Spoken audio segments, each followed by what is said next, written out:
চলো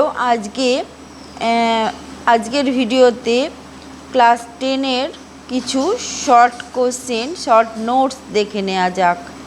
ঠিক আছে, যেমন শুরু করছি ভূগোলের একটি ভিডিও। আজকে অবশ্যই আমার সঙ্গে থেকো এবং দেখতে থাকো ভিডিও।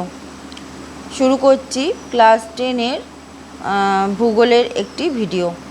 বায়ুপ্রবাহ সমুদ্র স্রোত উৎপত্তির মূল কারণ। উষ্ণ স্রোতের বেশিরভাগ ক্রান্তীয় মণ্ডলে উৎপন্ন হয়। শীতল স্রোতের উৎপত্তি ঘটে মেরু অঞ্চলে। সারা পৃথিবীর সমুদ্র স্রোতের ওপর নিয়ত বায়ুর প্রভাব সর্বাধিক। আমরা জানি নিয়ত বায়ু, 3টে নিয়ত বায়ু আছে, যেটা আয়ন বায়ু, পশ্চিমা বায়ু এবং মেরু বায়ু। ভারত মহাসাগরে সমুদ্র স্রোতের ওপর মৌসুমী বায়ুর প্রভাব সর্বাধিক। কোরিওলিস বলের প্রভাবে সমুদ্র স্রোত উত্তর গোলার্ধে ডান দিকে এবং দক্ষিণ গোলার্ধে বাঁ দিকে বেঁকে যায়। উত্তর আটলান্টিক গ্র্যান্ড ব্যাঙ্ক পৃথিবীর বৃহত্তম মগ্নচড়া। পৃথিবীর ওপর চাঁদের আকর্ষণ বল সূর্য অপেক্ষা 2.2 গুণ বেশি।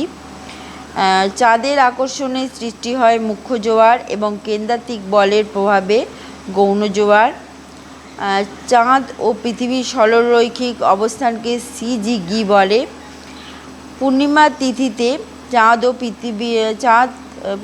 পূর্ণিমার তিথিতে পৃথিবী চাঁদ ও সূর্যের মাঝে সরলরেখায় অবস্থান করে, যা হলো প্রতিযোগ।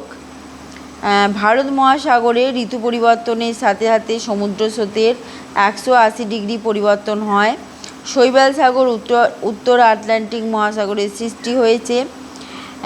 মহাসাগরের মাঝে বিভিন্ন সমুদ্র স্রোত চক্রাকারে আবর্তিত হয়ে সৃষ্ট জলাবর্তকে গায়র বলে।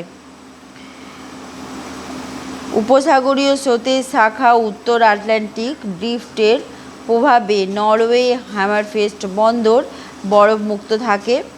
এটা ভীষণ আছে এই কোশ্চেনটা। উত্তর আটলান্টিকের ল্যাব্রাডর ও উপসাগরীয় স্রোতের সীমারেখাকে হিম প্রাচীর বলে।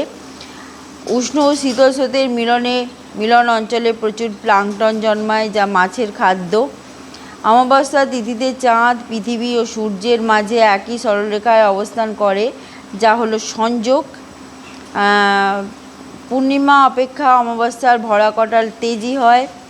কোনো স্থানে জোয়ার ও ভাটার প্রকৃত ব্যবধান 6 ঘন্টা 12 মিনিট 11 সেকেন্ড।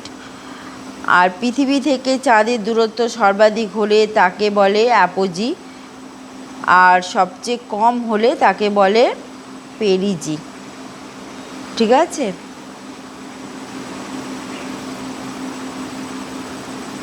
আচ্ছা এখানে দেখো সিজিগিটা একবার দেখে নাও।